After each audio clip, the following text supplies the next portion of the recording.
está começando agora o seu programa Vida e Saúde. Pode ficar bastante à vontade aqui comigo. É hora de aprender, é hora de focar na sua vida e o que você pode fazer para viver melhor a partir de hoje.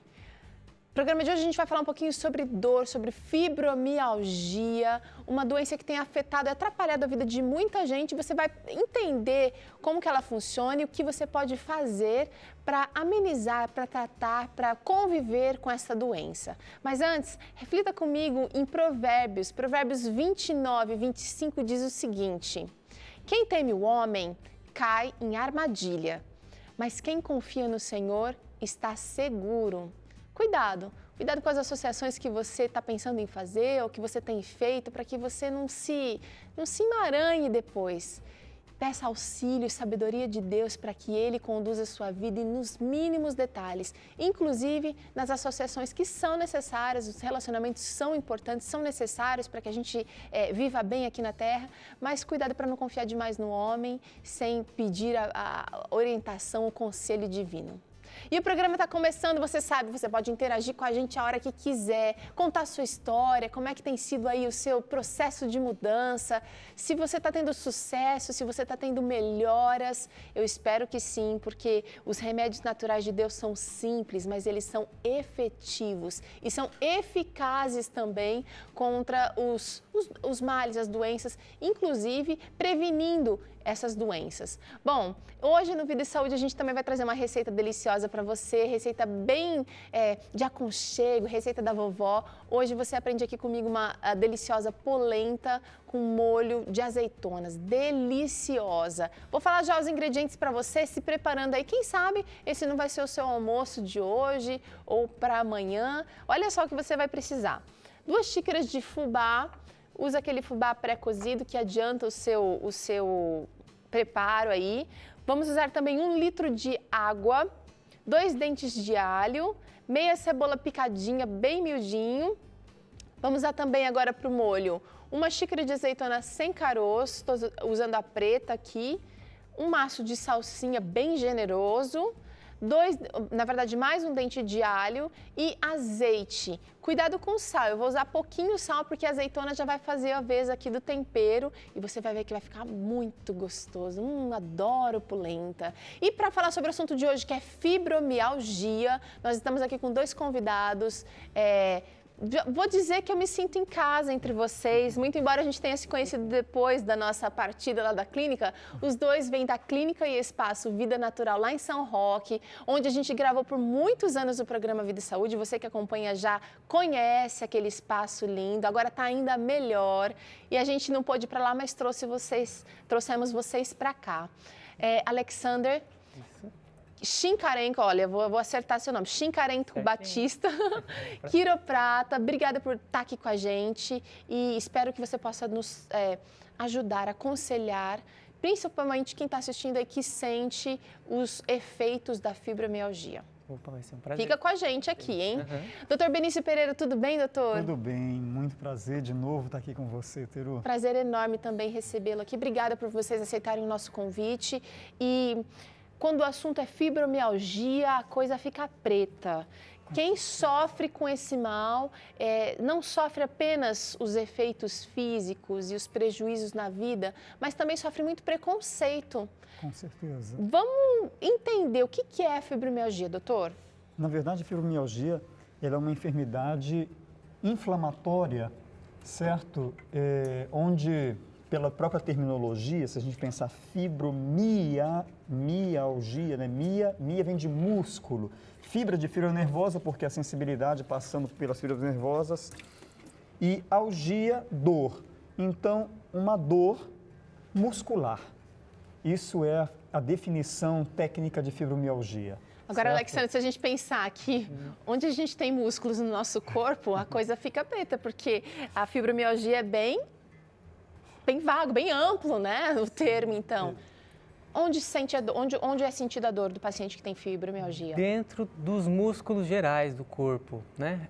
A gente tem, para a parte de diagnóstico, existem 18 pontos espalhados no corpo inteiro, onde você sendo positivo ou sentindo dor, em pelo menos 11 deles você tem uma tendência, junto com um quadro clínico, para estar desenvolvendo essa doença.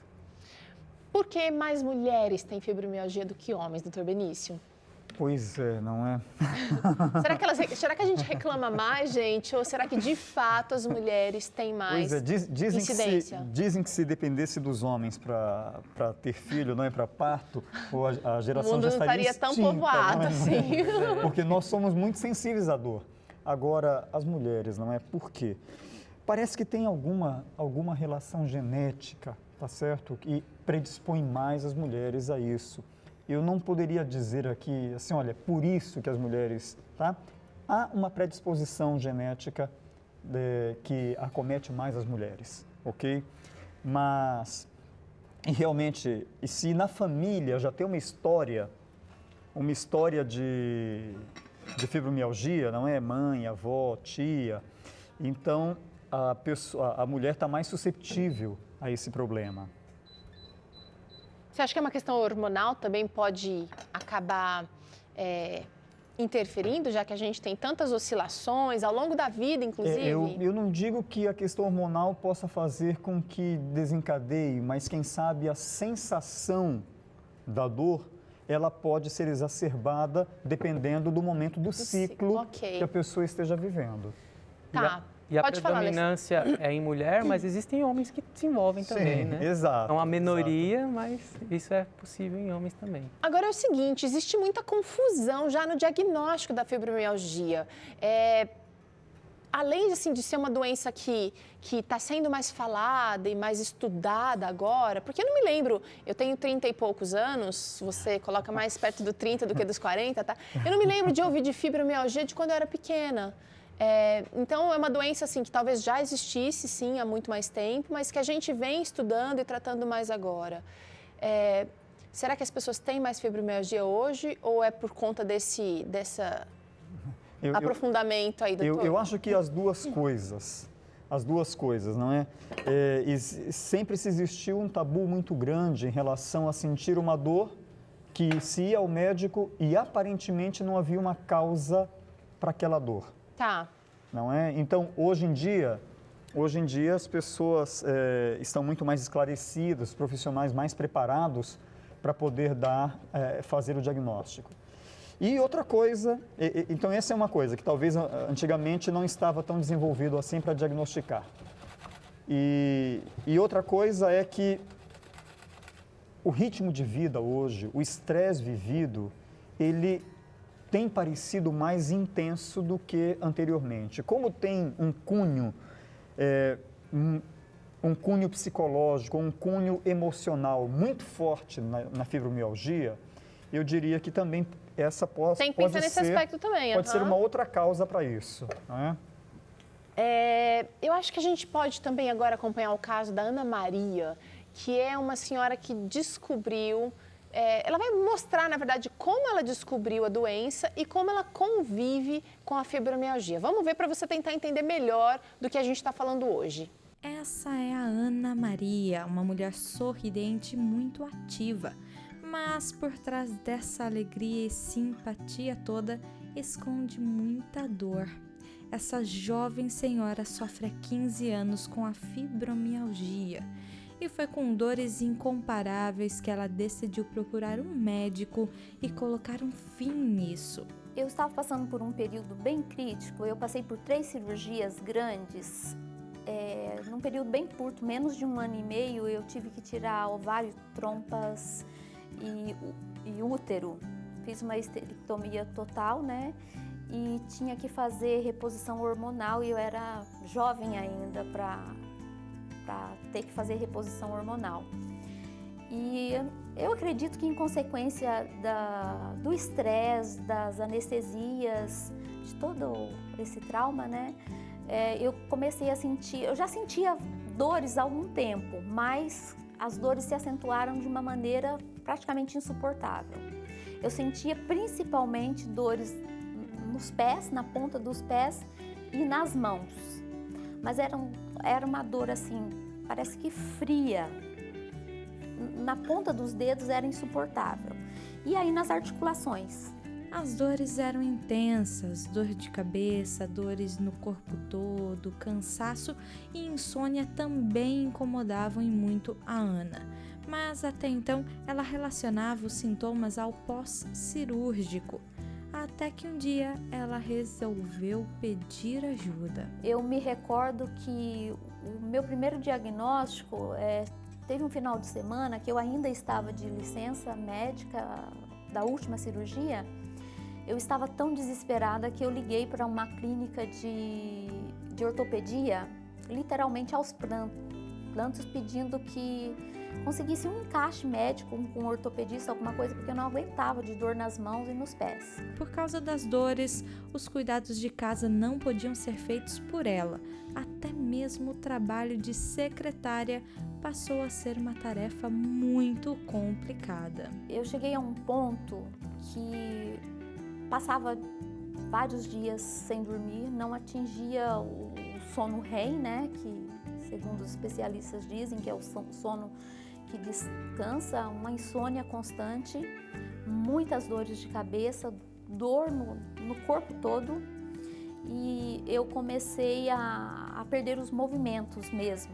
Quem tem a doença sofre e muito, mas nós vamos conversar com uma fisioterapeuta que passou algumas dicas importantes para quem tem essa doença. Algumas dicas simples que a gente pode dar, por exemplo, a caminhada. Todo mundo tem essa disponibilidade, né? Então, se caminhar pelo menos uns 20, 30 minutinhos por dia já é um excelente remédio.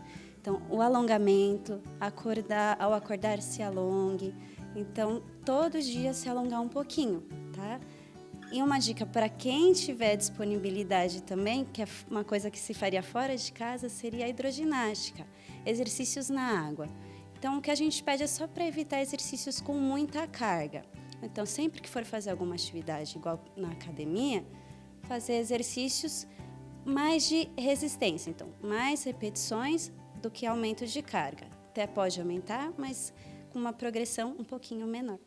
Olha só quanto sofrimento. Eu estava falando aqui no começo do programa que às vezes a pessoa sofre também por ser desacreditada. Às vezes ela está mencionando a dor, relatando a dor. O Alex falou aqui que a gente precisa de 11 pontos, pelo menos, para fechar o diagnóstico de fibromialgia. Mas, às vezes, ela não consegue relatar tudo e ela está sem dormir, como a Ana Maria mencionou aqui, ela está sem desenvolver as funções, ela está frustrada, ela está, muitas vezes, deprimida emocionalmente. Parece que é difícil fechar um diagnóstico como esse, doutor. Com certeza, parece realmente difícil, porque pode se confundir com outras enfermidades, não é? Tem outras enfermidades reumatológicas que também poderão apresentar os sintomas como a pessoa que estava ali relatando, não é?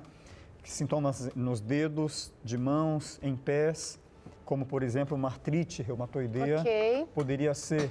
E até que se chegue ao diagnóstico realmente, a pessoa pode continuar experimentando momentos assim de aflição. Mas no momento que chega ao diagnóstico, o bom é que um tratamento multidisciplinar poderá levar a pessoa a sentir uma melhora considerável.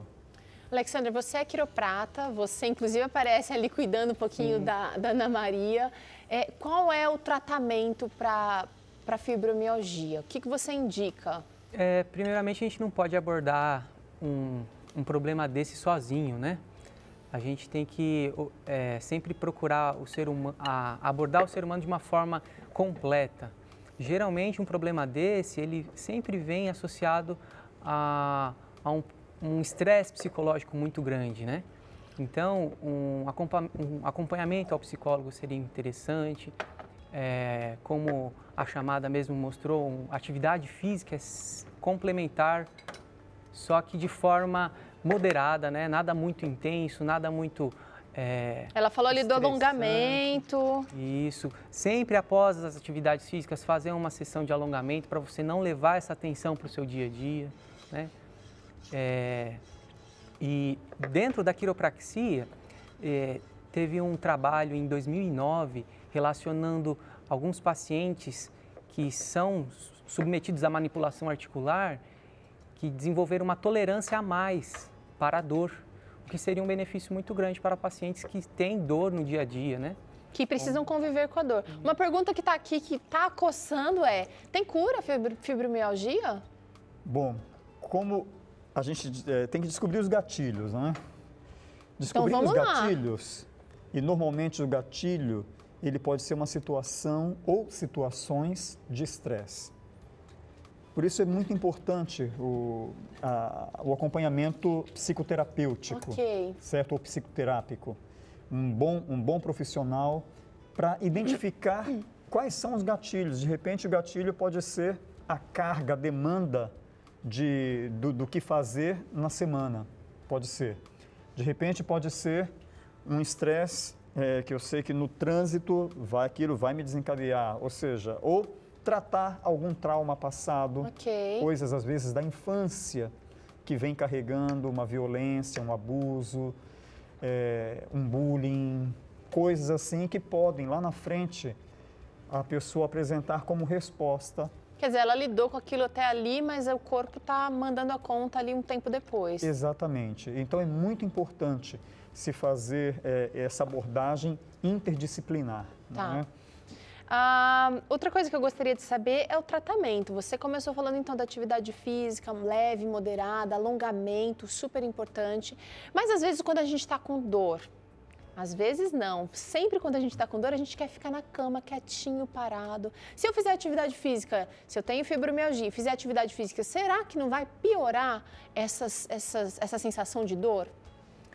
É uma ótima pergunta. O ser humano, ele não foi feito para ser estático, né? Ele foi feito para ter um movimento, né? Se você se entrega à dor e fica na cama, por exemplo, sofrendo a dor provavelmente ela vai te perseguir por muito tempo, né? Você precisa ter uma força, uma determinação psicológica forte para tentar buscar o tratamento. E o movimento é um grande aliado a isso tudo, né? Você tem a circulação sanguínea com o exercício físico, você tem a liberação das articulações, então você tem uma possibilidade melhor quando você se movimenta, né? Relaxamento também que a atividade física promove, né? A gente acaba se soltando mais. Betas endorfinas geradas, não é? Durante... Logicamente que essa atividade física, ela vai ser progressiva. Certo? Por isso a importância de um profissional ali junto. Exato. Então, porque no momento da dor, realmente, todo ser humano, todo ser vivo que sente dor, ele vai adotar alguma posição que a gente chama de antálgica, ou seja, contrária à dor. Tá. Então, ele vai tentar ficar o mais quietinho possível, para poupar cantinho, aquela dor. Para poupar, exatamente, para poupar aquela dor. Há tratamento também, a gente não pode esquecer do pilar medicamentoso, certo? Apesar de eu vir... Você não usa isso como linha de frente? Exatamente, não é nossa linha de frente, mas a gente sabe que há um pilar medicamentoso também, que bem aplicado no momento certo, também vai trazer alívio naquele momento da dor. Porque quem sabe, de 0, a gente pergunta para a pessoa, de 1 a 10, quanto você classifica a sua dor? Ela diz 25. Ou seja, ultrapassou o limiar de dor, de sensação de dor. Então, é lógico que aquela pessoa ela necessita naquele momento de algo um pouco mais agressivo para fazer com que ela diminua a dor. Para ela poder fazer as outras terapias, né? Para daí, exatamente, e todas aquelas outras vão agora ajudá-la a diminuir a frequência dessa sensação de dor, não é? Quer dizer, você abre uma janela para que a pessoa consiga buscar o tratamento, né? Exato, exato. Né? Tem pouquinho tempo tivemos lá na clínica uma moça de 16 anos, não é? Com quadro de fibromialgia. Com quadro de fibromialgia. E interessantemente, ela sempre se interessou muito por esportes, gostava de jogar vôlei e tal, e agora ela estava tendo uma limitação, porque justamente no vôlei não é a pressão que se faz a bola sobre os braços, sobre os membros, desencadeava esses quadros de dor. Curiosamente, chegou à clínica com tremenda dor, mas foi devagarinho, sendo submetido aos tratamentos, atividade física aeróbica, atividade de relaxamento, hidroterapia. E, curiosamente, ela um dia falou assim para mim: doutor, eu nunca passei um dia sem dor, sem remédio. Que alegria. Olha, então existe esperança para você. Você que já está diagnosticado, você que já está em tratamento, precisa de repente ajustar algumas coisinhas. O Dr. Benício falou uma coisa muito interessante aqui. O remédio, ele tem o seu lugar, o seu papel. Muitas vezes pode ser pontual no momento de crise, mas você pode também fazer outras coisas. O Dr. Alexandre também mencionou aqui, atividade física. Faz sua parte. Os remédios de Deus não é porque são de graça que eles não são efetivos, não. Eles têm um papel curador. Com certeza. Vocês têm visto lá muitas transformações e às vezes a gente fica, é só com os outros. Não, pode acontecer comigo, com você também. O tratamento natural, às vezes, ele também é muito deixado assim para a última hora, quando já tentei de tudo, fiz de tudo, não sobrou mais nada, vamos tentar tratamento natural. Ele poderia ser usado já logo no começo. Existe tratamento, por exemplo, com compressas, com hidroterapia, como o doutor mencionou aqui. Queria saber se a alimentação também pode piorar o quadro ou melhorar o quadro. Olha, a gente pensa assim que é um conjunto de coisas, não é? Como você bem está mencionando. Então, dentro desse conjunto, se eu tenho uma alimentação o mais saudável possível, logicamente, a produção de inflamação no meu corpo, que existe uma coisa chamada inflamação de baixo grau, que são inflamações que vão ocorrendo e a gente nem se dá conta que está com algumas coisas inflamadas dentro do corpo. Que então, bom, né? Porque não ia ser bom saber de tudo não, hein, doutor? Pois é. Mas quando a gente, então, começa a comer bem, a gente facilita todo esse processo e diminui essas famosas inflamações de baixo grau. Tá. E inflamação, pilares da inflamação, um deles é a dor. E se eu tiro alimentos que poderiam me provocar inflamação gratuitamente, logicamente que isso vai me ajudar no tratamento da fibromialgia. Mas agora, você falou desses alimentos, você tem que falar pelo menos alguns aí que são inflamatórios e outros que são anti-inflamatórios. Bom, como via de regra, e aí eu vou olhar para cá. Pode falar, fala, doutor. Para o telespectador. Como via de regra, em geral, tá certo? Sem generalizar, mas em geral, aquilo que vem em caixinha, em lata e garrafa, dá uma atenção especial para isso. Porque normalmente esses alimentos, eles contêm grandes quantidades de substâncias pró-inflamatórias, tá certo? Depois, fritura, carne vermelha, por incrível que pareça, tá bom? Libera uma grande quantidade de pró-inflamatórios. O açúcar em excesso, tá? Então, são coisas assim que quem está cuidando Pode e falar, não querendo doutor. ficar inflamado, deve dar atenção a isso. Tá. Estou preparando aqui nosso molho pesto. Eu coloquei salsinha, azeitona, alho e um pouquinho de azeite aqui para bater. Você pode usar o seu liquidificador, pode usar o seu processador, olha, já está pronto. E aqui na panela que já está aquecendo, acho que eu aqueci até demais, vou tirar aqui um pouquinho, eu vou dar uma refogada nesse molho. E quero saber o seguinte.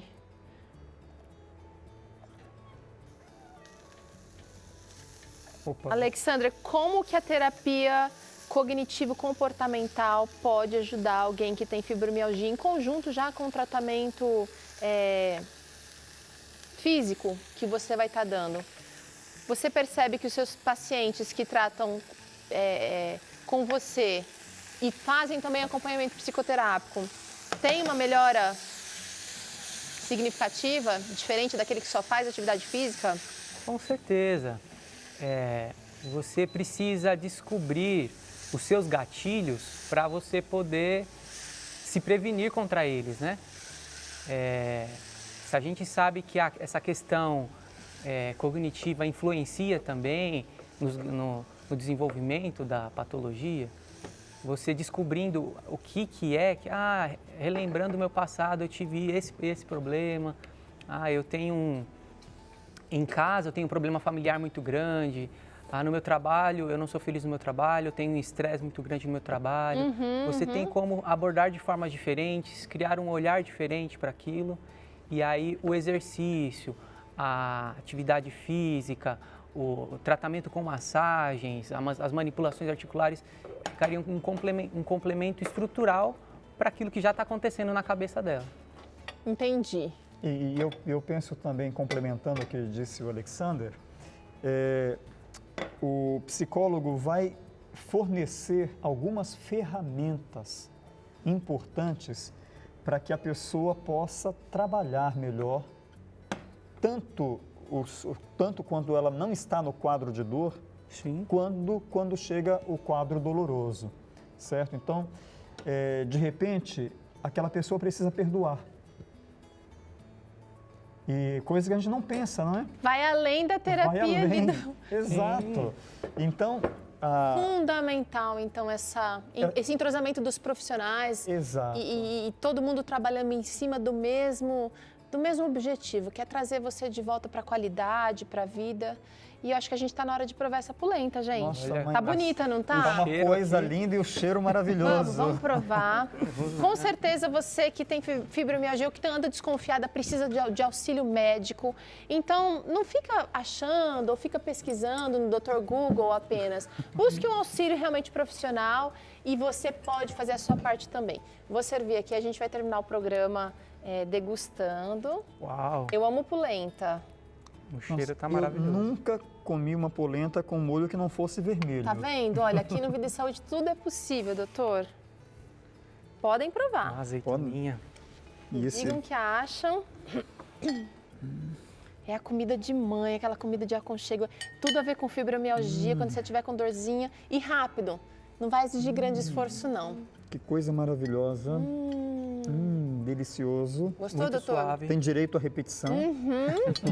Não vai Aqui sobrar, pode hein? tudo. Quero agradecer ao doutor Benício, também ao doutor Alexandre, por participar aqui com a gente. Que Deus abençoe o trabalho de vocês. E você, telespectador, saiba que amanhã tem mais aqui no Vida e Saúde. Fica firme, Deus vai abençoar os seus esforços. Não se esqueça disso. E até amanhã com mais Vida e Saúde. Tchau. Tchau, tchau. Tchau, tchau.